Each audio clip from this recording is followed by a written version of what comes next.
vamos a hacer una revisión así general como para situarlo en el lenguaje, para caracterizar. Entonces, esa imagen que están viendo ahí ustedes, que es la misma imagen de lo que han tocado, lo que están haciendo anatomía, han tenido un hueso ahí en su poder. Entonces vamos a pensar que el hueso tiene una composición, ¿cierto? Sí, una composición característica, y esta composición característica en este caso viene dado por el ejemplo de lo que llamamos los huesos largos. Recuerden que tenemos huesos largos, huesos cortos, huesos planos, tenemos huesos esponjosos, tenemos varias formas. Entonces, este es un diseño, voy a apagar un poco la luz para que podamos ver, porque las letras negras lamentablemente no van, se ve dormido, debería haberlo puesto con letras negras. Bien, entonces, fíjense ustedes que la superficie del hueso, supongamos que ustedes tienen un hueso fresco, ¿cierto? Encima del hueso va a haber mucho colágeno. Entonces uno lo va despejando hasta que uno llega a la superficie. Entonces la superficie del hueso, cuando yo toco ese huesito, en la superficie tenemos una estructura que se llama el periósteo. ¿Ya? Entonces el periósteo es una membrana que recubre toda la superficie del hueso. Entonces la particularidad es que en este periósteo, ¿cierto? Sobre él y a veces por dentro de él pasa la vasculatura. ¿Bien? Entonces esa vasculatura se va a distribuir por canales dentro del hueso y va a permitir, por cierto, que la irrigación pueda llegar a todo el tejido. Bien. Ahora, otra particularidad es que por debajo de este periósteo tenemos una región que es bien sólida, que es bien fuerte, firme, muy mineralizada, ¿no es cierto?, con altos porcentajes también de colágeno firme, que es lo que se refiere ahí como la región cortical del hueso. Cuando nosotros vemos una radiografía, ¿no es cierto?, resalta que hay un área que justamente es el área de reborde, que tiene una estructura mucho más densa, más radiodensa, porque la densidad finalmente viene dada por la mineralización. Cuando nosotros, o sea, en el fondo hay calcio en todo el hueso, pero esas son las áreas de mayor concentración, ¿ya? Después vamos a señalar que por dentro de los huesos largos tenemos médula. Algunos, bueno, no sé, parece que no a todos les gusta mucho la carne, pero para los que les guste la carne, para los que les guste particularmente la cazuela, probablemente han comido osobuco. Sí. Sí. Entonces, el osobuco. El osobuco es un corte de un hueso largo. Ese que tiene la grasita adentro. Eso que tiene adentro, esa cosita, es médula. Esa es la médula. Y esa médula es una, o sea, la médula esencialmente lo que tiene es mucha grasa. Ya, entonces esa médula, que tiene una alta concentración de grasa, tiene una cualidad también además, porque resulta que dentro de esa médula están las células precursoras de las células sanguíneas. Hagamos también la relación ahí. Entonces, por supuesto que si tenemos un trastorno, la característica de nuestra médula ósea, probablemente podemos tener un trastorno en términos de nuestra reducción de glóbulos rojos. Como una anemia. Exactamente, como una anemia. Y les voy a contar inmediatamente, para hacer más gráfico esto, para integrar. Fíjense ustedes que voy a salir del hueso, lo que les voy a comentar es solamente para reforzar el concepto. Fíjense ustedes que en los perros, en las perras particularmente, existe una mala práctica, una práctica antigua, que es el hecho de que cuando una perra se cruza, alguien dice, alguien inventó, alguien sostiene, alguien no se educó, alguien sigue siendo negligente, entonces dice, no, hay que ponerle una inyección de estrógeno. Entonces la perrita llega, la persona desesperada porque la perra se cruzó y le pone una inyección de estrógeno. Pero resulta que eso es mala praxis, porque se sabe, está ya bastante documentado, que esos estrógenos pueden, no va a pasar en todos los individuos, pero hay un porcentaje de la población que es susceptible y esa inyección de estrógenos puede generar un cuadro que se llama intoxicación por estrógenos. Y la intoxicación por estrógenos significa que se produce un fenómeno de anemia aplásica. ¿Qué significa anemia aplásica? Anemia significa que hay una reducción de glóbulos rojos o reducción de la hemoglobina. Pero cuando uno dice aplásico, quiere decir que no hay reproducción. Entonces los estrógenos son capaces de generar una supresión de la actividad proliferativa de las stem cells de la hematopoiesis.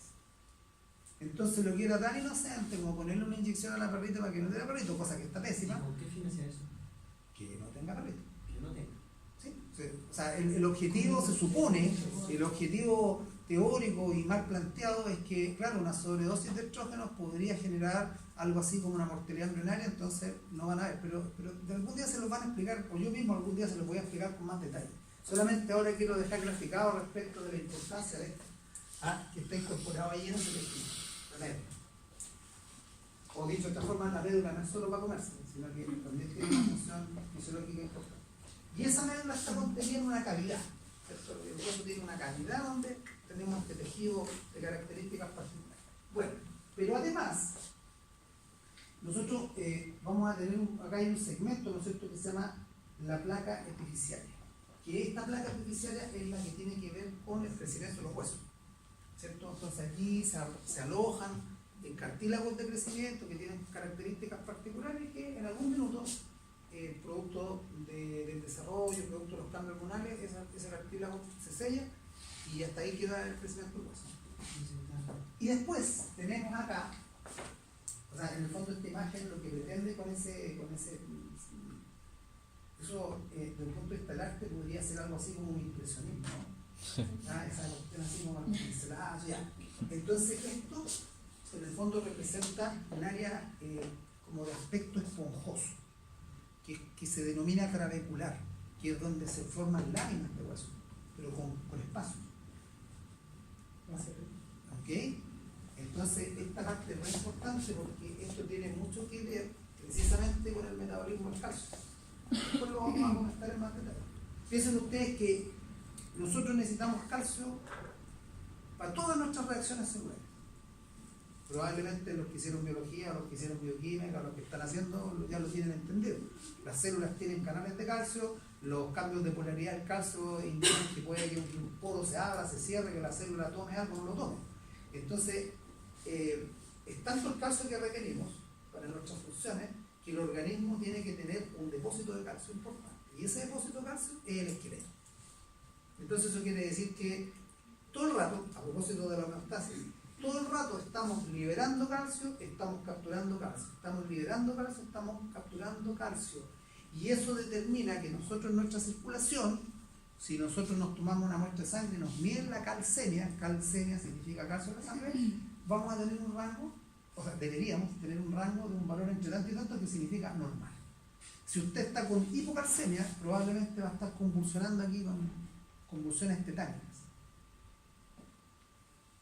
La falta de calcio puede llevar a un desequilibrio en la capacidad contractil. Y si tiene una hipercalcemia, tal vez podría ser que en algún tiempo más desarrolle alguna afección renal, etc. Entonces, es para situarnos, para que nos ubiquemos en la historia. Ya. Y por otro lado, estos huesos tienen cartílago articular. ¿Ya? Entonces, eso del periósteo, esta membrana que recubre, periósteo, recubre, tiene características más, también podemos decir, más flexibles. No tiene la rigidez del hueso, porque es una membrana que es fibroelástica. ¿Cierto? Eso, rodea la superficie externa con exclusión de las partes revestidas por cartílago. O sea, donde tenemos articulación, no tenemos periósteo. Porque la articulación es una forma de especialización. ¿Cierto? Ya. Entonces, rodea la zona articular, pero no está en la zona articular propiamente tal. Entonces, ¿qué características tiene el periósteo? Que es ricamente vascular o inervado. Entonces, cuando uno se quiebra el hueso, lo que causa dolor, terrible dolor, es la ruptura del periósteo. ¿Ya? Entonces, el periósteo es una capa externa fibrosa, de tejido conectivo muy vascularizado, y una interna que es osteogénica. O sea, tiene una capa interna de ser, digamos, la capa externa es fibrosa, con colágeno, etcétera, muy vascularizada, y la capa interna, que es la que iría hacia la región propiamente ósea, allí hay unas células que se llaman osteoblastos. Entonces ahí volvemos al concepto anterior. Por eso creo que el lenguaje es súper importante, porque cuando uno empieza a integrar estos conceptos, después todo es más fácil. Ya cuando te dicen tal cosa blasto, ¿de qué es lo que significa blasto? Ah, significa que es una célula que tiene la potencialidad de dividirse y dar origen a células más especializadas. Entonces en este caso los osteoblastos son las células precursoras de las células que van a ejercer la función dentro del hueso. Entonces, por eso aquí se habla de una región osteogénica. O sea, osteo de hueso. Y el genes viene de la formación de. Entonces, osteogénico que forma hueso. Entonces, ¿esto qué es lo que nos permite? Nos permite la reparación y el crecimiento. O sea, el hueso, estamos claros que nosotros los huesos nuestros crecen hasta un cierto momento, porque ya cuando ya alcanzamos la madurez, etcétera, por efectos hormonales ya eso se sella.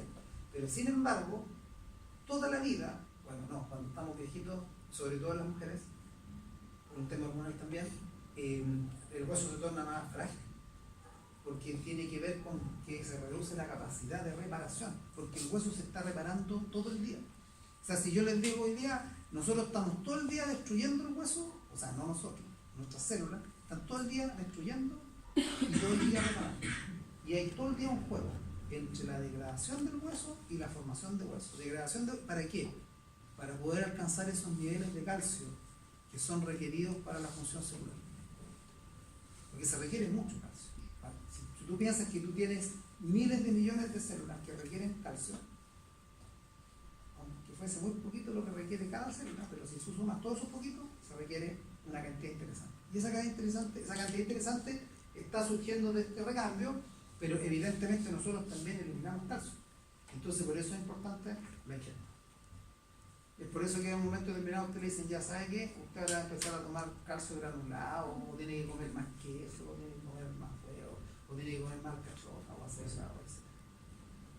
¿De acuerdo? Ya. Entonces. ¿Y ahí qué pasa con la leche? Porque ya la leche. Ah, sí, pues la leche también. También, porque tiene calcio. Ya. Sí, o sea, en el Pero fondo. no hay como... En el fondo, lo que pasa es que nosotros tenemos que ingerir calcio, porque así como nosotros somos capaces de hacer el proceso de cambio, nosotros también eliminamos. Entonces, en el fondo, lo que tenemos que suplir es lo que eliminamos. Ya, pero no acumulamos ácido láctico. Es que esa es otra historia. No, porque el ácido láctico es un metabolito que tiene que ver con otra función.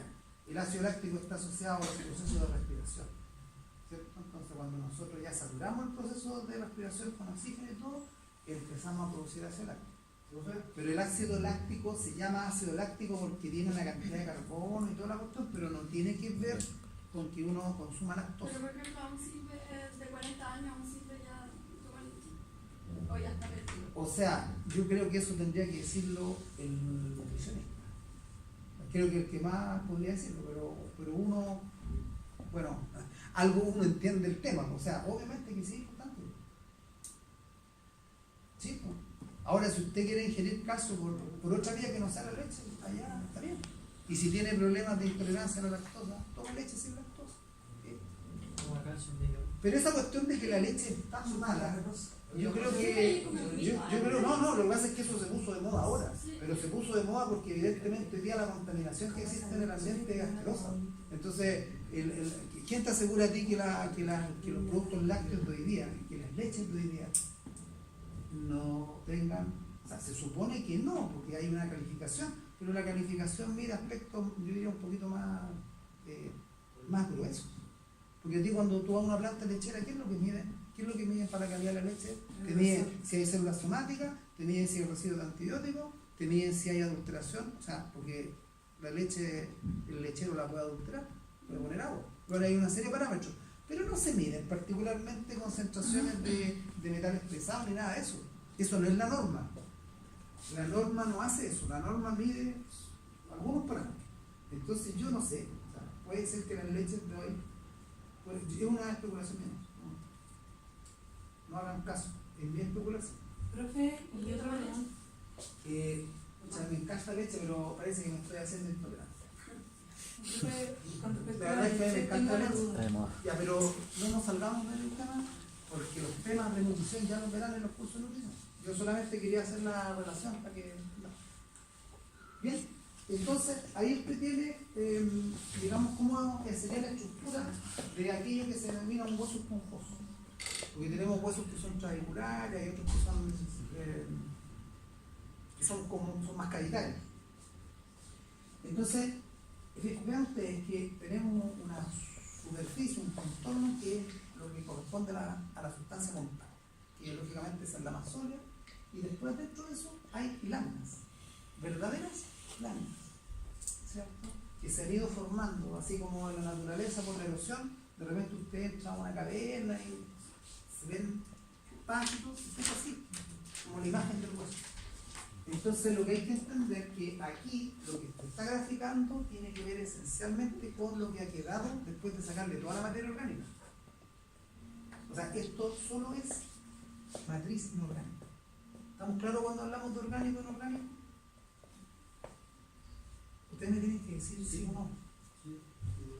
Ya, no, ya. Entonces, cuando hablamos de orgánico, esencialmente nos estamos refiriendo a productos, a moléculas que en su constitución esencialmente tienen carbono, hidrógeno, oxígeno, nitrógeno, azufre, etc.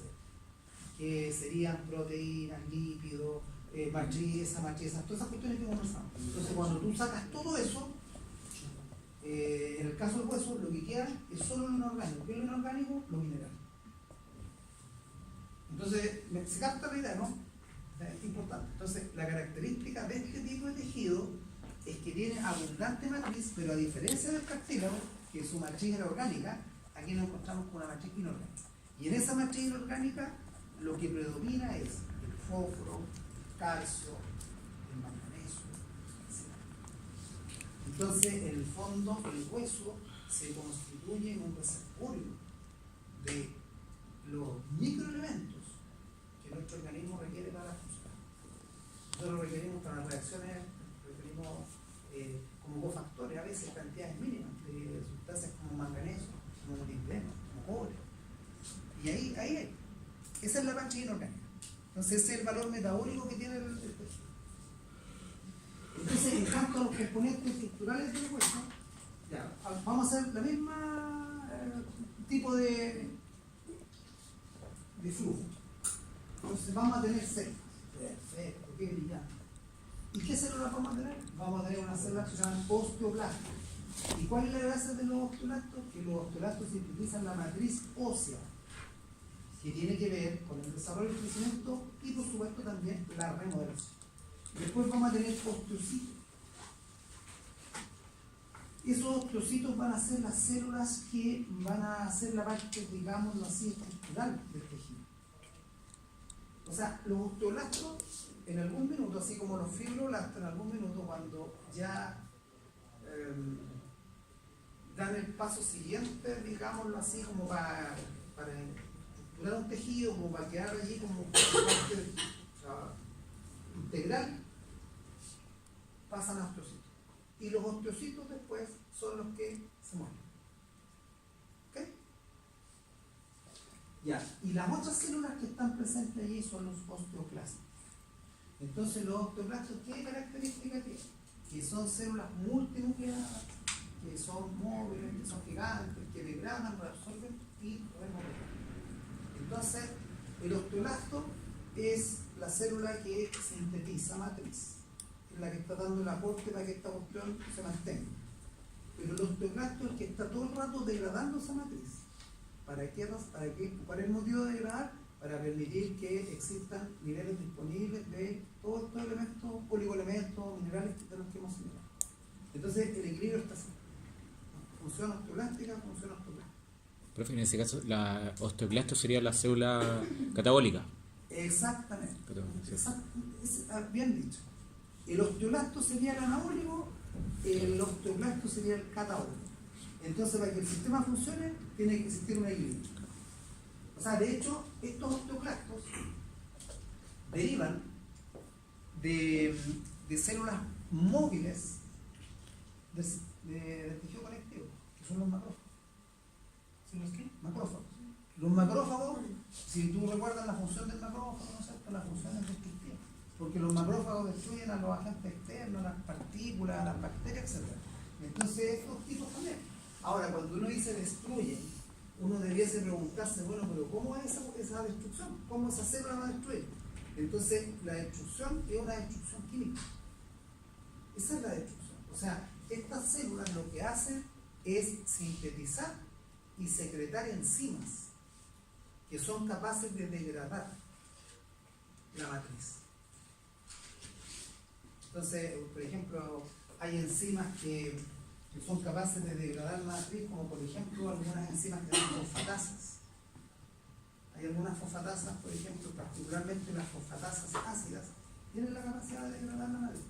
Entonces, en términos que la degradan, por ejemplo, cuando la degradan, irrumpen y la proteína se rompe, y cuando se rompe la proteína, las moléculas de agua se liberan, y así queda disponible, por ejemplo, para disolver el calcio, y eso se produce un intercambio respecto de la sangre, y así es como se mantienen los niveles de los minerales.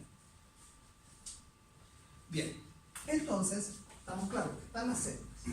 Estas células están contenidas desde la región interna del periósteo, están contenidas en los rebordes de todo este espacio trabecular que señalamos, es allí donde están. Y además hay una matriz. Esa matriz ahora se llama matriz ósea, pero vamos a pasar que es la matriz extracelular, la matriz característica del tejido conectivo. Y en este caso particular tiene la característica que la mayor proporción de su composición son componentes inorgánicos. ¿Ya? O sea, se cita particularmente el fosfato calcio porque es lo más abundante, pero también existen otra serie de microelementos, esencialmente minerales.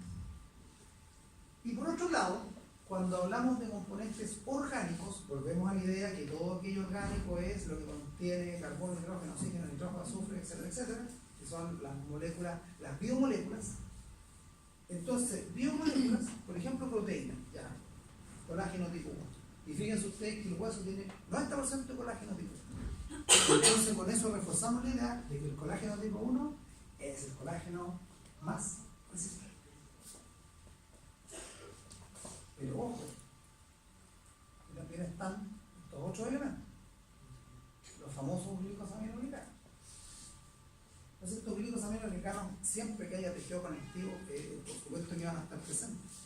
Porque una de las grandes cualidades que tienen estos glicosaminoglicanos es que ellos tienen múltiples sitios donde son capaces de conectarse con las moléculas de agua. Porque al final los tejidos, todos los tejidos, aun cuando este tejido parece que es muy duro, es muy rígido, pero es un tejido que también contiene porcentaje importante de agua. ¿Ok? Entonces, respecto de la matriz ósea, vean ustedes que equivale al 50% de su peso. O sea, de la matriz ósea, la parte inorgánica equivale al 50% de su peso. ¿Cuáles son los elementos que lo componen? Fosfato, calcio, magnesio, potasio, bicarbonato. Y el calcio y el fosfato forman cristales. Y esa es la forma en la que nosotros reconocemos el tejido óseo, por los cristales. Y esos cristales son cristales de un material que se denomina hidroxiapatita. O sea, es un cristal que tiene moléculas de calcio que van inflamadas con moléculas de fósforo, y eso constituye una red sólida.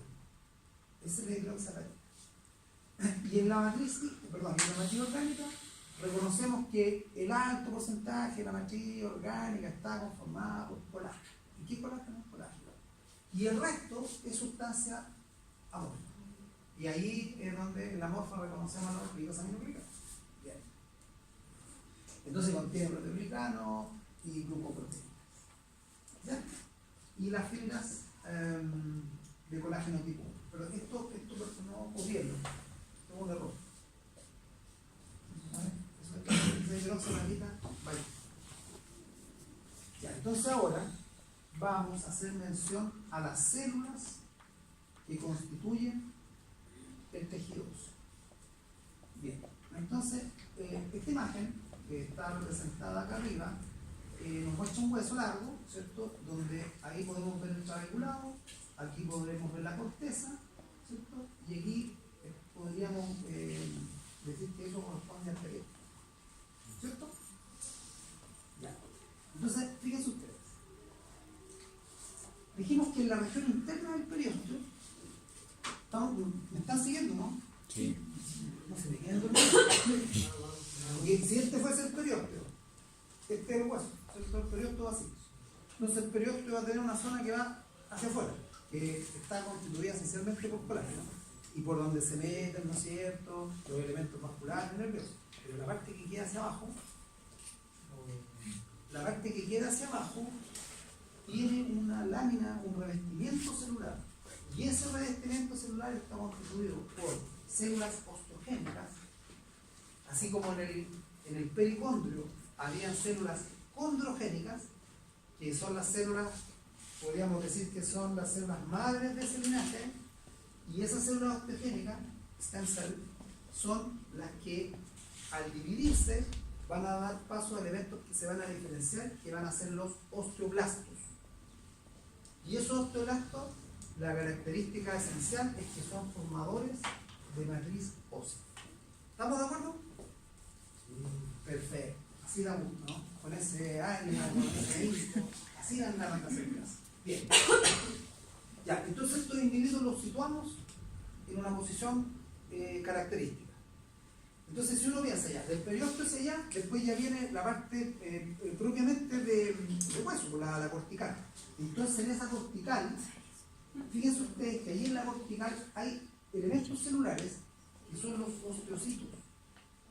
Entonces, ¿se acuerdan que cuando dijimos fibroblasto, fibrocito, condroblasto, condrocito, qué es lo que pasa con los citos finalmente? ¿Quiénes le van al destino a los citos? Se mueren. Entonces, en este caso, cuando estos osteoblastos proliferan, el producto de su proliferación van a ser estas células que se llaman osteocitos. Y estos osteocitos quedan ahí metidos en esa zona, ejerciendo este efecto por virtud de entramado. ¿Ya? Entonces, por eso dice, mantienen el tejido. O sea, ellos son los que le dan la arquitectura al tejido. Entonces, fíjense en las formas de las células. O sea, estos monos, no es gratuito, por ejemplo, que las células aparezcan dibujadas de distinta manera. Fíjense que el osteocito tiene proyecciones. Entonces, cuando una célula, si la célula es así, y la célula que está al lado así, la posibilidad de contacto es menor. Pero cuando esta célula es así, y esta otra célula es así, la posibilidad de contacto es mayor. Y hay que pensar que entre el espacio de las proyecciones beta, aquí en el medio hay matriz. Y esa matriz es la que está calcificada. ¿Se fijan? Entonces, esa es la relevancia de esto. Y ahora vamos digamos, pasémonos para el otro lado, para las células destructoras. El osteoclasto. El osteoclasto, ¿qué lo que hace? Reabsorbe hueso. Entonces los osteoclastos están ubicados ahora desde ese otro punto. O sea, el osteoclasto está en el revestimiento más interno, digámoslo, hacia la cavidad, revistiendo todas estas laminitas, estas trabéculas que mencionamos. Ahí hay osteoclastos. ¿Y esos osteoclastos qué es lo que hacen? Los osteoclastos lo que hacen es, metabólicamente, ellos tienen la capacidad de sintetizar enzimas, y esas enzimas son capaces de digerir la matriz, de dar forma de degradarla, y que los elementos que están ahí metidos entre medio, que esencialmente son elementos inorgánicos, queden disponibles. Ese es el osteoclasto. ¿Ya? Entonces el osteoclasto se dibuja así, porque como tiene esta superficie, que podríamos decir que es vellosa, eso implica que el osteoclasto en cada uno de sus vellitos, el osteoclasto puede estar liberando enzima y puede estar degradando, o sea, tiene una mayor superficie de contacto para ejercer su función.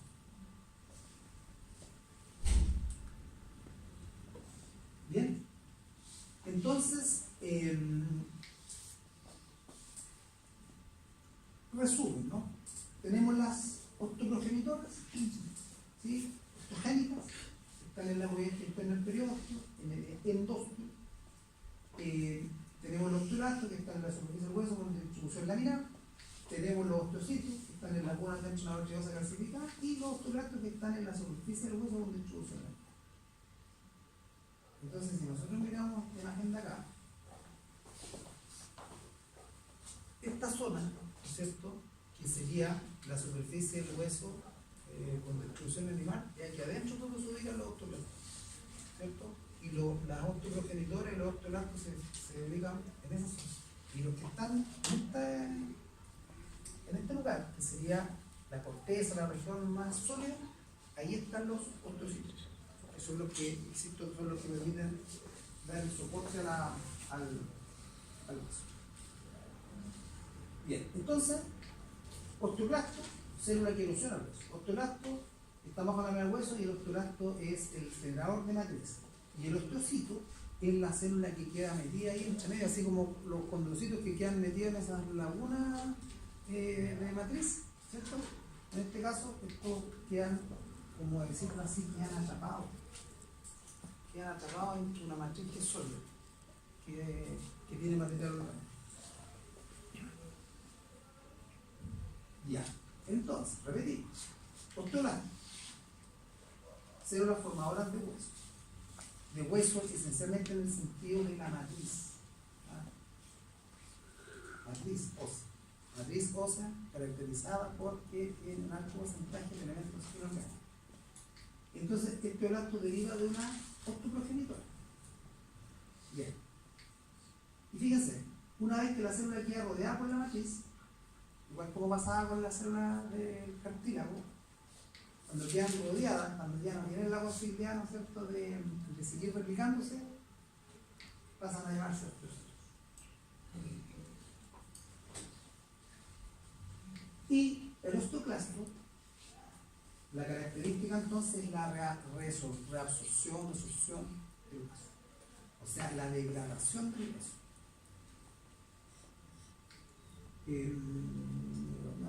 Donde el hueso se está eliminando, remodelando, o donde el hueso ha sido lesionado. O sea, por ejemplo, cuando se produce una fractura, para que exista cicatrización en el hueso, evidentemente la actividad fundamental es la actividad del osteoblasto. Porque el osteoblasto, al degradar, permite. A ver, ¿cómo lo planteo? ¿Cómo una herida? Cuando se produce una herida, ¿no es cierto?, tiene que haber un relleno. Entonces, el osteoblasto es el que permite, al degradar, digamos en un efecto precisamente homeostático, la degradación estimula la síntesis. ¿Me sigue la idea, no? La idea del equilibrio. O sea, en la medida que hay degradación, las concentraciones de calcio, las concentraciones de enzimas, en la medida que ellas se integran, tiene un efecto de retroalimentación positiva para que las células osteoblásticas produzcan más matriz. ¿Sí? Sí. Perfecto. Excelente. Bien. Entonces, aquí nosotros vemos un corte, ¿no es cierto?, donde en el endósteo, en este caso, ¿no es cierto?, hay presencia de osteoblastos. Entonces, estos osteoblastos son los que están sintetizando esta matriz crustácea. Y esas células que están quedando allí sumergidas dentro de la matriz son los osteocitos. Eso es muy semejante a lo que sucede en el cartílago, muy parecido. Bien, ¿qué hora es? 5 para las 9. ¿No? Bien, entonces analicemos esta imagen desde acá primero, ¿cierto? Estamos claros en el concepto de las células osteogénicas. ¿Cuál es la gracia de la célula osteogénica? Que la osteogénica, al replicar, va a formar una célula que va a ser una célula más especializada que tiene que ver con la síntesis de matriz. Entonces ahí aparece el osteoblasto. Entonces el osteoblasto, si usted se fija, ¿por qué se hace esa imagen? ¿No es cierto? Ahí hay estructuras con alta cantidad de ribosomas y todo el asunto. ¿Por qué? Porque precisamente esas células lo que hacen es sintetizar elementos de matriz, esencialmente colágeno. ¿Bien? Entonces estas células se dedican a producir esta matriz, pero en algún minuto estas células también se diferencian. Y cuando se diferencian y dan paso a los osteocitos.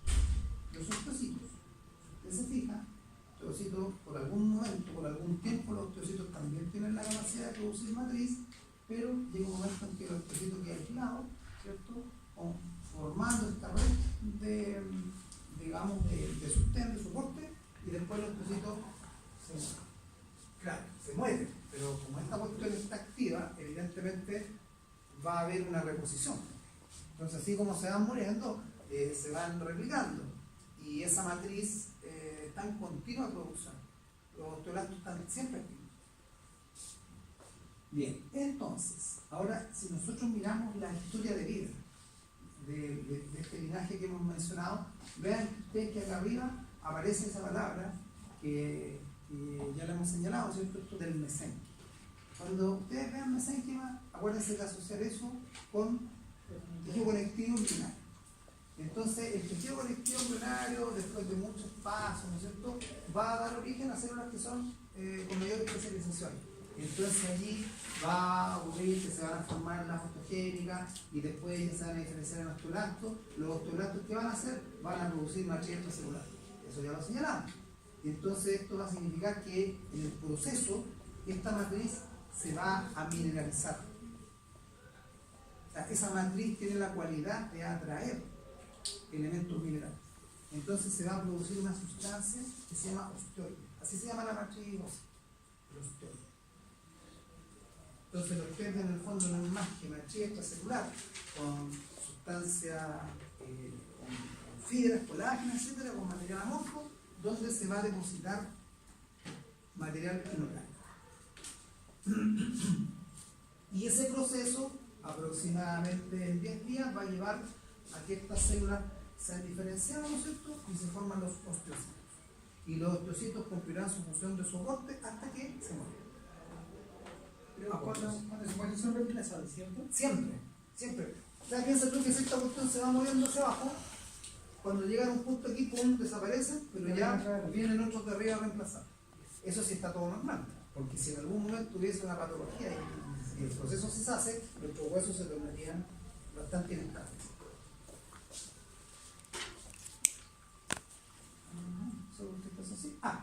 Y esta es la otra célula.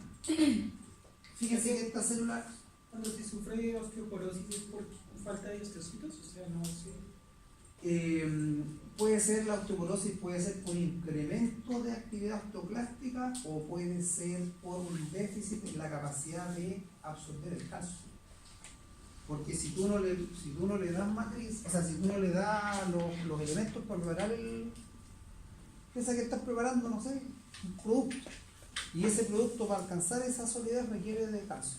Si por alguna razón, que podría ser, por ejemplo, cuando uno dice osteoporosis, pensemos en el caso de lo que sucede en las mujeres. Entonces, en este caso, ahora lo que se está representando, acuérdense del monito que vimos un rato, esta célula que tiene todas estas proyecciones y que está ubicada en la región interna, ¿cierto?, que va hacia la cavidad del hueso. Estos son los osteoclastos. Y recuerden que los osteoclastos son las destructoras. Entonces, estas destructoras son células multinucleadas. Y estas destructoras tienen un área, ¿no es cierto?, donde ellas están digiriendo el hueso. Hay una zona, ¿no es cierto?, que es lo que aparece aquí. Ese es el área de degradación. Tienen una membrana apical donde ellas van liberando sus enzimas. Esta es la matriz del hueso. Entonces podemos pensar que estos gallos están erosionando ahí. Donde están ubicados van erosionando la superficie. Y aquí está la clave de todo esto. Esta célula tiene alta actividad enzimática. Entonces estas células son capaces de modificar primero el pH del ambiente y después son capaces de, por las enzimas, degradar, romper las uniones de los elementos que constituyen esta matriz. Entonces, el daño enzimático va a ser sobre lo orgánico. No van a hacer daño enzimático sobre lo inorgánico, van a hacer daño enzimático sobre ¿qué? Sobre los elementos fibrosos del hueso. Fibrosos me refiero a los colágenos, las glicoproteínas que pueden estar presentes. Entonces, de esa forma degrada. ¿Bien?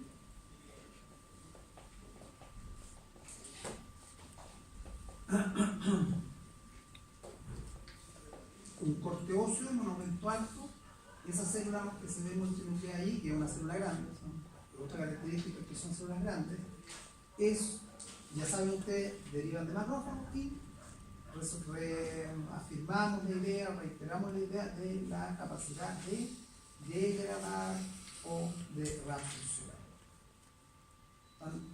degradando es en el fondo sinónimo en este caso de reabsorbiendo hueso.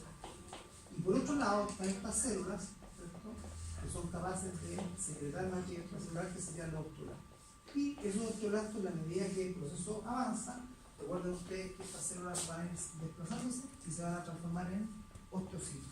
Y los osteocitos al principio tienen capacidad de producir matriz, pero paulatinamente la van perdiendo hasta que apoptosis. Bien, entonces, en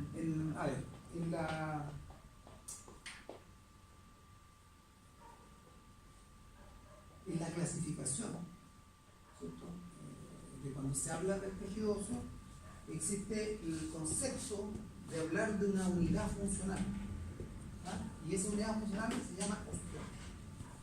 Una forma de denominarla, ¿no? Es una unidad. Entonces, en esa unidad funcional usted va a encontrar todos los elementos fisiológicamente activos. O sea, uno puede decir que cuando uno mira un corte de hueso, uno va a ir encontrando estas unidades de manera reiterativa. Se la va a encontrar aquí, etc. Entonces, en toda la unidad, o para clasificar la comunidad, yo tendría que ser capaz de visualizar los elementos que están descritos acá. En la región central, acuérdense que en la región central hay una médula. Entonces, en esa médula nosotros vamos a encontrar elementos vasculares y elementos nerviosos. ¿Ya? Y vamos, esto es lo que se denomina el canal central. Además, vasos linfáticos. Porque, bueno, no sé si, bueno, tengo que reiterarlo, pero será muy sólido el tejido, pero el tejido tiene que recibir estímulo, tiene que mantenerse. O sea, tiene que haber, si bien dijimos que la región inervada es el periósteo, pero esa es la inervación principal que tiene que ver con lo sensitivo. Pero resulta que tiene que haber una capacidad de que el tejido sea capaz de recibir información. ¿En qué sentido? Que el hueso, para desarrollarse, requiere de esta sensación, de la sensación de estar con una presión, con una fuerza de gravedad, con la necesidad de que el hueso sienta ejercicio. Eso es lo que lo mantiene. Por ejemplo, uno de los problemas graves de la falta de gravedad, que tiene que ver con estos pericos que se dan allá arriba, ¿no es cierto?, que les gusta andar por allá arriba, la falta de gravedad provoca debilitamiento. Entonces, todas esas cuestiones se tienen que compensar con algún tipo de entrenamiento, con algún tipo, no sé, me imagino que debes tener cámaras antigravedad para poder reponerlo. Porque tú, por tiempo prolongado, si no activas, si no tienes actividad, tus huesos se debilitan. Las prostraciones prolongadas generan debilitamientos. Entonces, a eso se refiere con esto de que sí hay un tipo de inervación.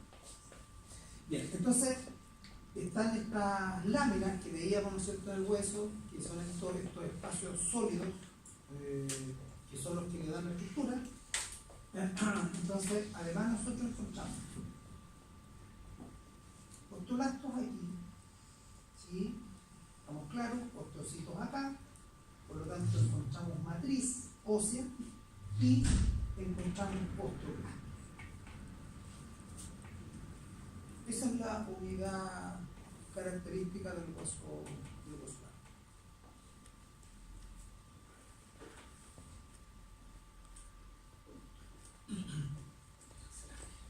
Bien, y esa unidad que está referida acá es la unidad que nosotros, cuando vemos un corte histológico, a todo esto los cortes de hueso son súper complejos. Porque imagínate cómo hago un corte histológico de hueso. Sí, pues. Con cierre, ¿no?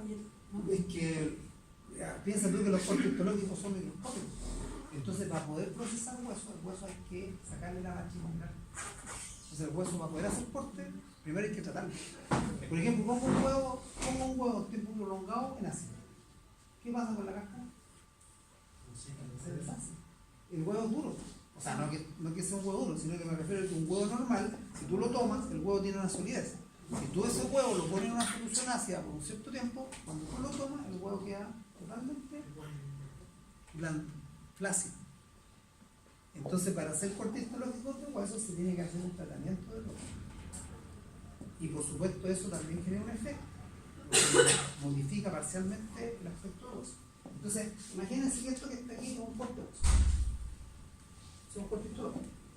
Entonces, en este corte histológico, ¿no es cierto? Lo que ustedes están viendo, lo que está replicado acá en el esquema. O sea, nosotros estamos viendo acá al centro esa unidad del canal central, que está replicada acá, ¿cierto? Entonces, por tanto, lo que vamos viendo hacia afuera, esencialmente, corresponden a ostrocitos. Y ahí está la matriz. Entonces, esas láminas, esas laminillas que se van formando, cuando los osteoblastos van secretando, podríamos pensar que el osteoblasto secreta, se produce un espacio. ¿Cierto? Después viene una segunda oleada de secreción, se produce un segundo espacio, y en esos espacios van quedando los arqueos, los ostrocitos. Entonces, ese es el sistema que se está apreciando ahí. Esa es la idea del... ¿Ya? Y a esto es lo que se les denomina, a todo esto se le llama sistemas de Harbers. Eso es así por el tipo que describió esta característica. Entonces, fíjense que ahí están los ostrocitos. ¿Eh? Están ahí inmersos.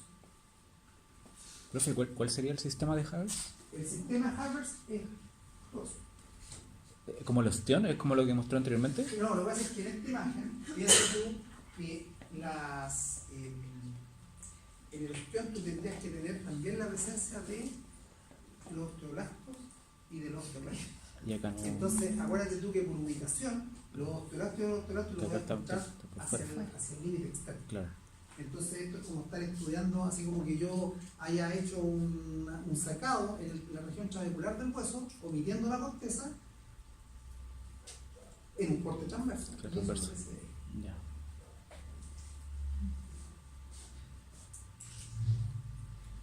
Bien. Ya vamos a repetir la idea, ¿no es cierto? O sea, aquí nosotros tenemos el delicado equilibrio entre la función osteoclástica y la osteolástica. ¿Qué es lo que hacen los osteolásticos?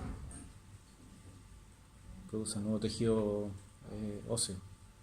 Claro, esencialmente producen tejido en toda su dimensión. ¿Por qué? Porque producen los elementos celulares, que son los osteocitos, y producen la matriz. Entonces, esa es la esencia. Aquí hay un proceso continuo de producción. Pero por otro lado, estas otras células lo que están haciendo es, de manera continua, generar un proceso de degradación. Entonces, esta cosita que se ve así, en un momento puede ser más degradado y en un momento puede ser más consolidado, eso es en un equilibrio regular. Siempre está en equilibrio.